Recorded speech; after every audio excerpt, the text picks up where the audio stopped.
in terms of trying to get that quality of life that we all want for ourselves and for our families, one of the great things that's happened quite recently in Exeter is a project that's been developed called Wellbeing Exeter.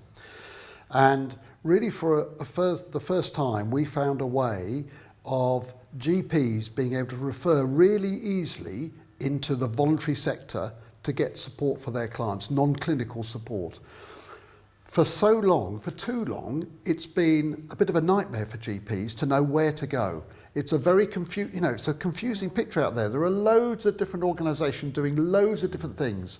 And sometimes they're here today and then not tomorrow. And so trying to keep tabs of that is really hard for GPs, who we all know are very hard pressed.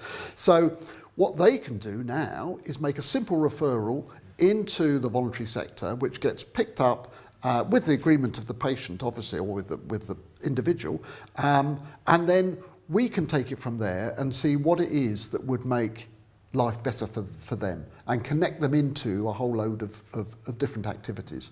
And underneath that, there are also people who are working at a very grassroots level to look at the assets in local communities. How can those assets be enhanced to the good of that community, so that it's not like a service, it's just like everybody in a street, in a neighbourhood, working together to make their little patch of life better for everybody.